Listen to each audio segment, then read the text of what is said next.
2분 선현기청분 수보리 법을 청하다. 회유하십니다. 세존이시여. 이 한 소리에 청천벽력이 괭괭하고 평지의 파도가 일어나도다. 안심인명처를 무엇이라 말할 것인가. 5월 강이 깊으니 초각이 차도다. 제2 선현기청분 시 장로수보리 제대중 중 즉 종좌기 편단 우견 우슬착지 합장공경 200불원 회유세존 열애 선호념 제보살 선부촉 제보살 세존 선남자 선여인 발 안욕따라 삼맥삼보리심 응운하 주운하 항복기심 불언 선제 수보리 여여소설 열애 선호념 제보살 선부촉 제보살 여금제청 당위여설 선남자 선여인 발 안욕따라 삼맥삼보리심 응여시주 여시항복기심 유연 세존 원요용문 그때 장로 수보리가 대중 가운데 있다가 자리에서 일어나 오른쪽 어깨를 드러내고 오른 무릎을 땅에 꾸르며 합장하고 공경하사 부처님께 여쭈었습니다. 회유하십니다. 세존이시여. 열애께서는 모든 보살을 잘 두호하여 생각하시며 모든 보살을 잘 부촉하십니다. 세존이시여. 안욕따라 삼맥삼보리심을 바란 선남자 선여인은 마땅히 어떻게 머물며 어떻게 그 마음을 항복받아야 합니까? 부처님께서 말씀하셨습니다. 갸륵하고 갸륵하다. 수보리여. 그대의 말과 같이 열애는 모든 보살을 잘 두호하여 생각하고 모든 보살을 잘 부촉하나니 이제 자세히 들어라. 마땅히 그대를 위해 말하리라. 안욕따라 삼맥삼보리심을 바란 선남자 선여인은 마땅히 이와 같이 머무르며 이와 같이 그 마음을 항복받느니라. 예, 그렇습니다. 세존이시여. 원컨대 즐겁게 듣고자 하나이다.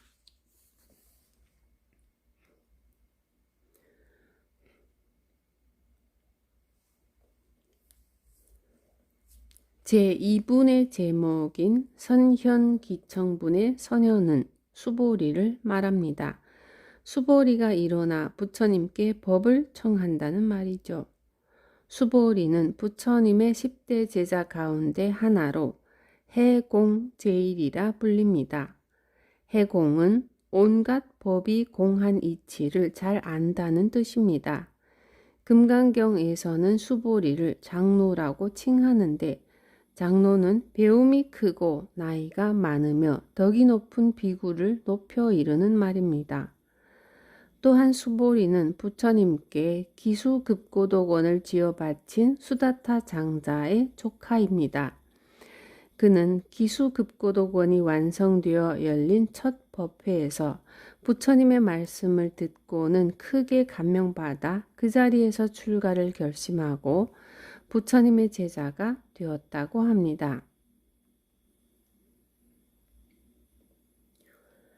회유하십니다. 세존이시여. 열애께서는 모든 보살을 잘 두호하여 생각하시며 모든 보살을 잘 부촉하십니다. 수보리는 어느 날 문득 부처님이 하루하루 살아가시는 일상의 모습에서 지극한 도를 보게 됩니다. 금강경 제1분에 나타난 부처님의 모습은 어떠합니까?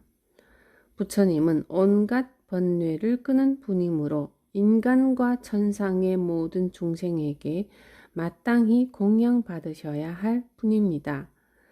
누구에게 어떠한 보시를 받아도 누가 되지 않는 분이니 은공이라 불립니다. 그러나 금강경에 그려진 부처님의 행색은 마치 거지에 불과합니다. 다 떨어진 옷을 입은 채 바로 한 개 들고 이 집 저 집 밥을 동량하는 부처님, 제자들과 함께 얻어온 밥을 나눠 먹는 부처님, 식사를 마치고는 손수 가사와 바루를 정리하는 부처님. 이렇게 부처님은 세상에서 가장 가난하고 평범한 사람의 모습입니다.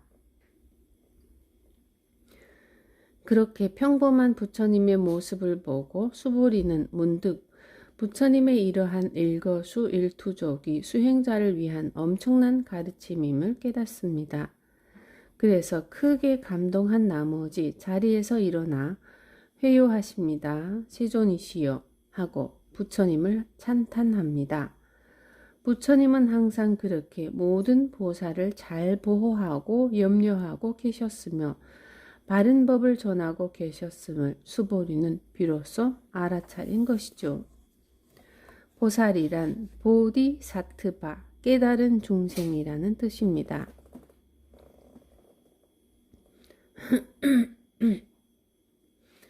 즉 상구보리, 하화 중생하는 위로는 깨달음을 구하고 아래로는 중생을 제도하는 대승불교의 수행자를 말합니다.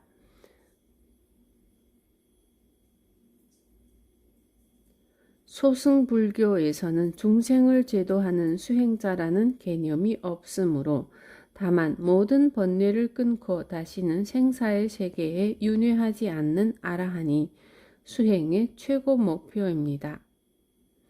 어떻게 머물고 항복받으리까? 세존이시여, 안욕따라 삼맥삼보리심을 바란 선남자 선여인은 마땅히 어떻게 머물며 어떻게 그 마음을 항복받아야 합니까? 부처님께 찬탄의 예를 올린 수보리는 과연 어떻게 하면 부처님처럼 안욕따라 삼맥삼보리를 이룰 수 있는지 묻습니다. 안욕따라 삼맥삼보리는 무상정등 정각으로 모든 진리를 깨친 더할 나위 없는 지혜를 말합니다. 수보리의 이 질문에 대한 부처님의 답변으로 금강경의 설법은 시작됩니다. 사람들이 금강경을 이해하기 어렵다고 하는 이유 중 하나가 금강경에서 부처님과 수보리의 대화가 계속해서 반복되고 있는 것처럼 보이기 때문입니다. 하지만 금강경은 같은 말을 되풀이하고 있는 것이 아닙니다. 또 얼핏 보면 수보리의 질문과 부처님의 답변 사이에 단절이 있는 듯이 보이는데 이는 부처님이 단순히 수보리가 물어본 질문에만 답을 하신 게 아니기 때문입니다. 부처님은 수보리가 마음속에 어떤 의심을 품으면 곧 그 의심을 알아차리고 그에 대한 설법을 하십니다.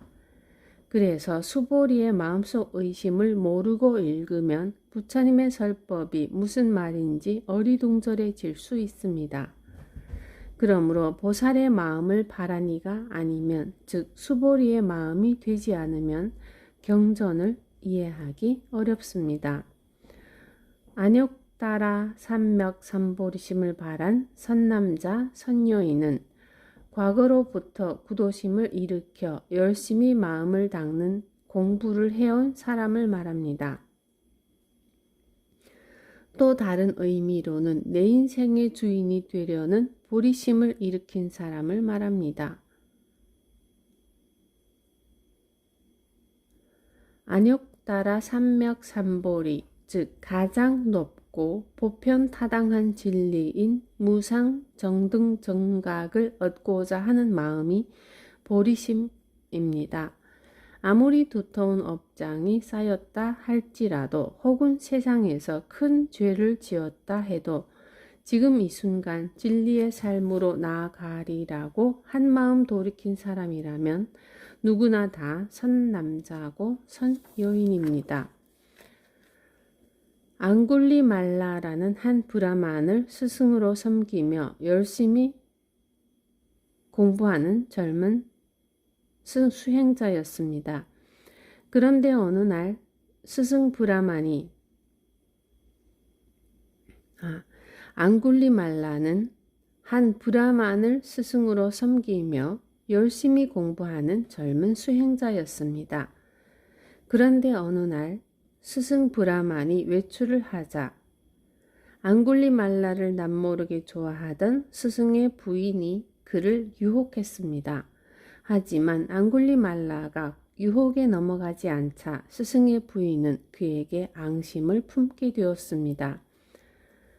스승이 집으로 돌아올 때가 되자 부인은 자기 옷을 찢고 머리를 풀어헤치고는 울기 시작했습니다.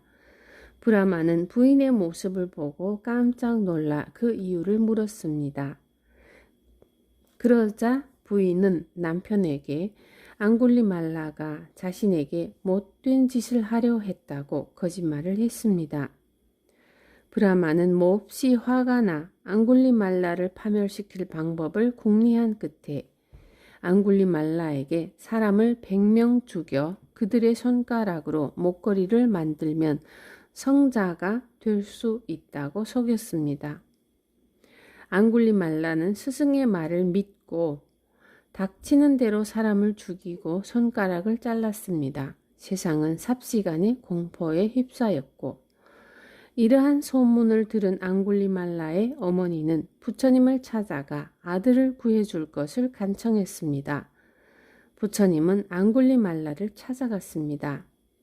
그때 앙굴리말라는 99명을 죽이고 마지막 한 사람을 채우기 위해 자신을 찾아온 어머니마저 죽이려던 참이었습니다. 앙굴리말라는 부처님이 나타나자 어머니 대신 부처님을 향해 소리를 지르며 덤벼들었습니다. 하지만 앙굴리말라는 아무리 있는 힘을 다해 뛰어가도 부처님을 따라잡을 수가 없었습니다. 부처님은 분명히 천천히 걸어가는데도 도저히 붙잡을 수가 없자 앙굴리말라는 소리를 질렀습니다. 거기 멈추지 못해. 그러자 부처님이 앙굴리말라를 돌아보며 말씀하셨습니다.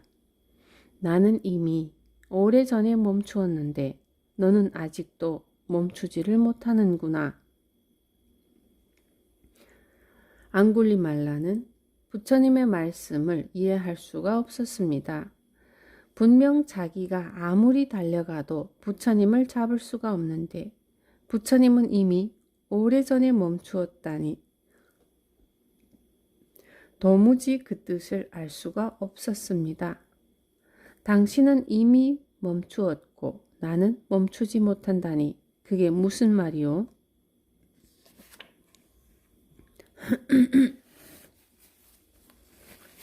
그러자 부처님이 말씀하셨습니다. 거기 멈추어라 앙굴리말라요. 나는 진리에 머무르는데 그대는 그것을 모르는구나. 앙굴리말라요. 나는 언제나 머물러서 모든 생명이 그 은혜를 입고 있는데 너는 탐욕과 분노와 어리석음의 불꽃을 피우며 잠시도 머무르지를 못하는구나.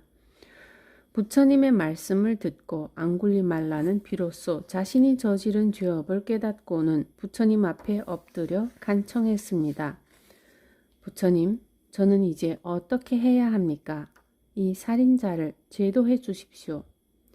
그러자 부처님은 앙굴리말라를 제자로 받아들여 법을 설해 주셨고 앙굴리말라는 곧 깨달음을 얻었습니다. 앙굴리말라는 비록 수많은 사람을 죽이는 악행을 저지른 큰 죄인이었지만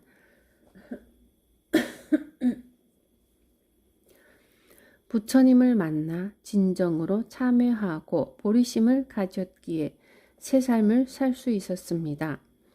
앙굴리말라는 바로 안욕따라 삼맥삼보리심을 바란 선남자 선여인이 되었던 것입니다. 수보리는 이처럼 보리심을 낸 선남자 선여인이 어떻게 하면 깨달음을 얻어 참 자유와 행복을 누릴 수 있는지를 부처님께 여쭈었습니다. 수행자는 과연 어떻게 마음을 머물러야 하며 욕심과 성냄과 어리석음의 탐진치 삼독에 찌든 마음을 어떻게 다스려야 하는지 수보리의 간곡한 물음에 부처님은 답하십니다. 이 마음 하나로 부처님께서 말씀하셨습니다.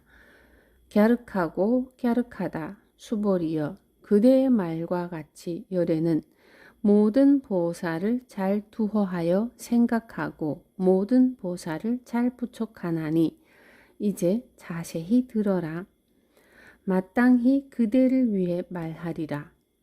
안욕따라 삼맥삼보리심을 바란 선남자 선여인은 마땅히 이와 같이 머무르며 이와 같이 그 마음을 항복받느니라.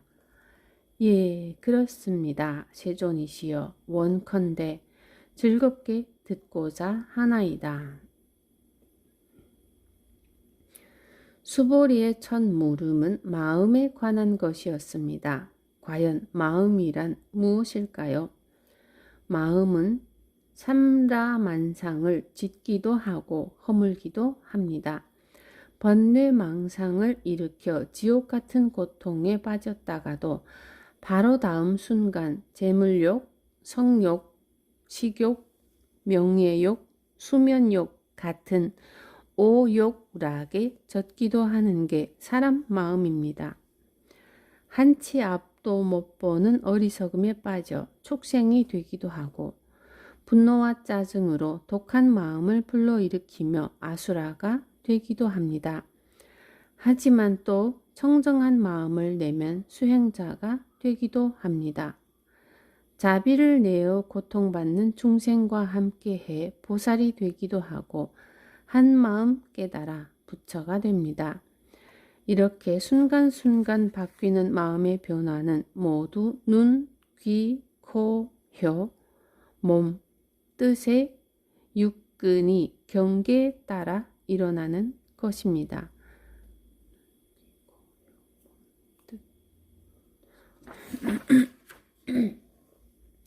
눈에 보이는 것, 귀에 들리는 것, 코로 맡는 냄새, 입으로 느끼는 맛, 손으로 느끼는 감촉, 머리에 일으키는 생각에 따라 순간순간 좋고 싫음을 구분합니다. 육조 해능대사의 일화는 마음이 얼마나 순식간에 바뀔 수 있는지 보여줍니다. 해능대사는 달마대사로부터 이어져 내려온 중국 선종의 제6대 조사입니다. 6조 해능대사가 5조 홍인대사로부터 법을 전수받을 당시 그는 머리 기른 행자에 불과했습니다. 그런 해능이 법을 전수받자 홍인대사의 제자들은 해능이 법을 훔쳐갔다고 분개해 해능대사의 뒤를 쫓기 시작했습니다. 홍인대사는 해능에게 법을 전수했다는 증표로 가사 한 벌과 바루 한 개를 전했습니다. 가사와 바루는 부처님이 살아가셨던 모습 그대로 살아가라는 메시지입니다.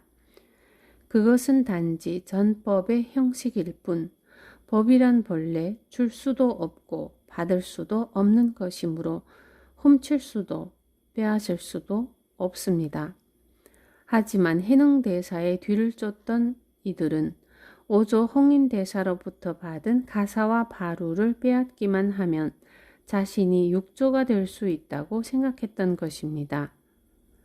해능을 쫓던 무리 가운데 해명이라는 사람이 있었습니다. 그는 저만치에서 도망가는 해능을 발견하고는 있는 힘을 다해 쫓아가 거의 따라잡았습니다.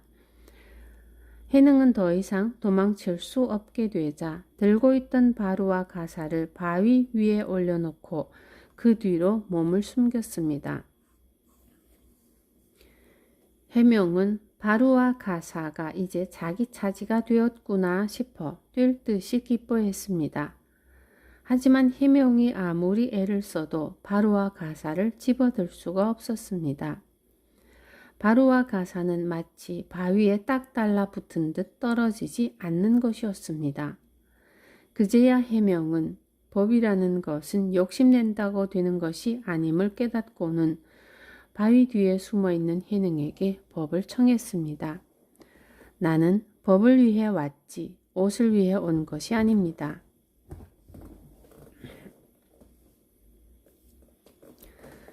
그러자 해능 대사가 해명에게 물었습니다.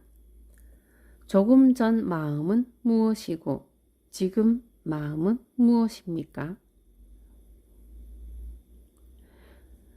육조가 되겠다는 욕심으로 바로와 가사를 움켜쥐던 마음이 순식간에 법을 청하는 마음으로 변한 이치를 돌아보라는 뜻이었습니다.